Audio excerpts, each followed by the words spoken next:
Hello and welcome to DeepNull ReForged. So this is a Minecraft mod that I have been working on for a little while. Basically what it does is it adds items to the game that allow you to carry around other items and place them down. If you're at all familiar with the old mod DankNull from 1.12.2, this is basically exactly the same thing, but there has been a lot of recent code changes during the port over to 1.21.1. So I figured I'd make a quick video just to kind of showcase what the mod can actually do and what changed, as well as differences between some other mods that are currently out there like Dank Storage. Nothing against those mods, but this one fit a niche for me and the people that I play with that I just kind of got sick of living without, though decided to port it over. So first and foremost, we have these standing in front of us. These are the DeepNull. So these have different tiers. You start off with redstone, then lapis, iron, gold, diamond, emerald, and this one is creative only. These do exactly what you would expect them to do. They store items, but they work a little bit differently from other things on the modding scene right now. So prime example, if we pick this one up and then we shift right click in our hand, it brings up the GUI. It has these different slots, all of which hold a certain amount of items. And then the information over here will tell you some of the controls. So you can pretty much put anything in here, and then you can also hold Alt arrow keys to adjust the stacks as you'd like to move things around. They also have slot configuration, so you can sit here and determine if you wanted to always leave one in the inventory at any time, or if you would like it to, for example, empty the entire stack. So you can do the extract all, and then you'll be able to go ahead and shift click it out of there to get it completely gone. You can also make sure that it holds a stack at all times, one, etc., etc. Benefit of the DeepNull. We will get into more of these later, but I want to go ahead and showcase everything that the mod has, and then we'll go into features. So next we have upgrades. These are a recent addition to the mod. So essentially we have a filter upgrade, an energy storage, and deep energy upgrade, and then a fluid upgrade.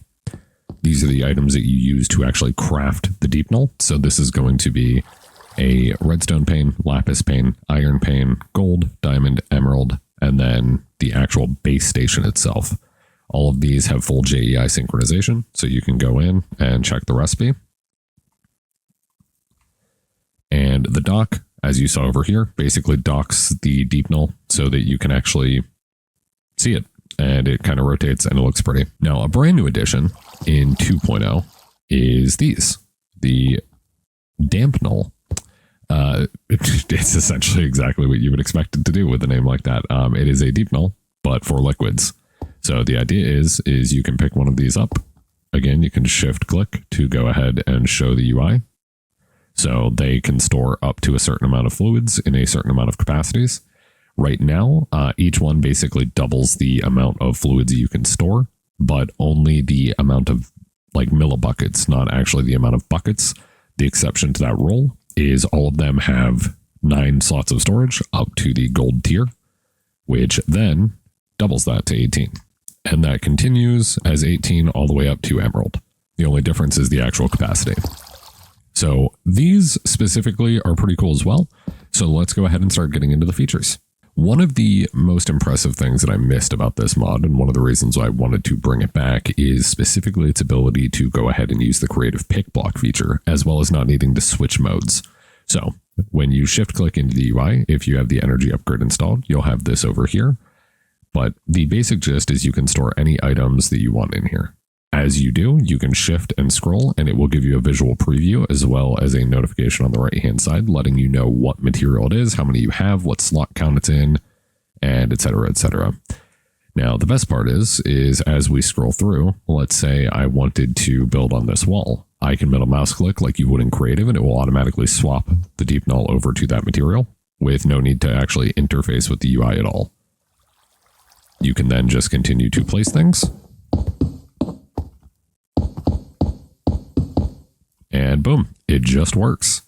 It also does do exactly what you would expect. So as you drop items that exist either in the DeepNull or without, it will automatically be imported. The exception to that rule is if you lock the DeepNull here, or if you install a upgrade for filters. So filter upgrades will allow you to do configurable ghost item filters with whitelist, blacklist, and preset modes. We can see this here.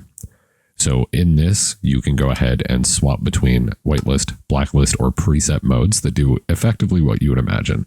So miner is going to filter it towards ores, herbalist, plants, hunter, mob drops, network engineer, AE2, and builder are going to be all of your like actual blocks. And then it goes back to the beginning. The next upgrade is going to be the bucket upgrade. Now, originally, this was going to be a single item, but it became very clunky in the code, and I didn't like how it worked, so I've then decided to portion it out to the DankNull. But effectively, what this one does is, as an intermediary, you can actually use this upgrade in the DeepNull to store buckets, and it will give you bucket functionality, but only with buckets in storage. So you can technically sit there and bucket up fluids. It's not the ideal way to do it, but it does work. Then there is the energy upgrade, which adds an internal FE storage amount. Effectively, this is going to be tied to the actual tier, and you can find all of those in the mod description on CurseForge or on Modrinth whenever it gets approved there.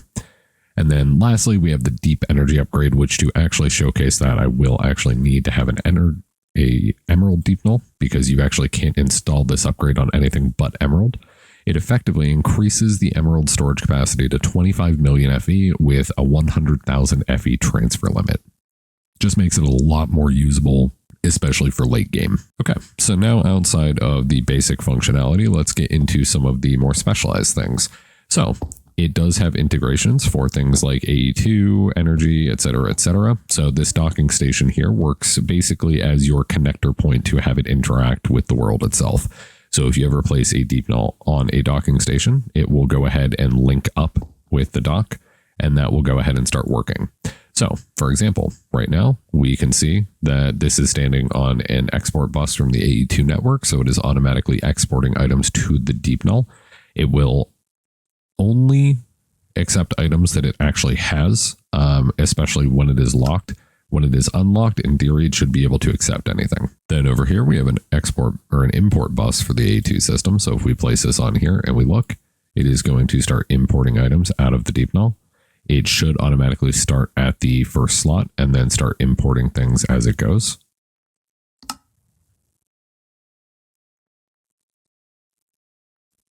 And you can see right here, it is draining in order, and it's keeping this because of the tab where it is set to extract all but one.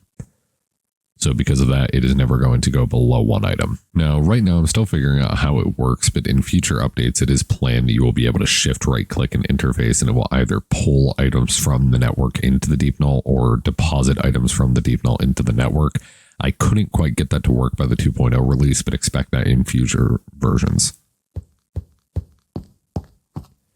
Now over here, we are showing off the energy transfer. So as you would imagine, when it's placed next to some sort of energy source, it will get energy from that source, and then obviously it can output it to another energy. Then over here, this one's already pre-set up. Same thing again, generators can go ahead and power them, and we can see that even more effectively if we grab one of the other ones. And there you can see it's charging up, but obviously that will take some time. This generator isn't exactly what I would call powerful.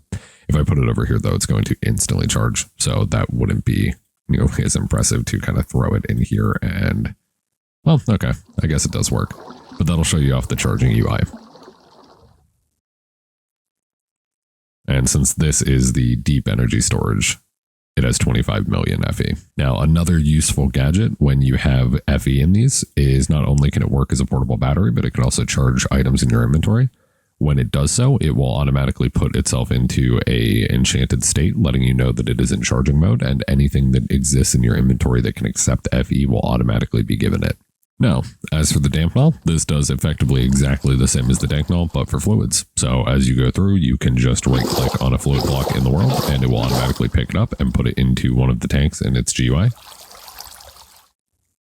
If there's ever something in there that you do not want, you can always shift-click, which you can find information on in here.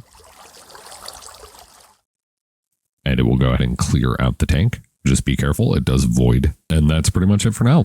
This is something that I've been working on for a while. It's my first time trying pixel art, and I will put a full disclosure here as well as in the mod description on CurseForge and Modrinth. This was helped and assisted with vibe coding. So if you're one of the people that hates on that, by all means, totally get it, totally respect it.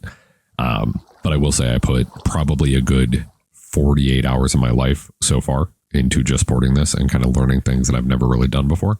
So if you do think that it's something you'd like to play with, I heavily advise it. I will be obviously paying close attention, and then any bugs that pop up, I will try my best to fix. I've already done so far. But I hope you guys enjoy it. And if you have any questions, feel free to leave a comment. So thanks for watching. Bye.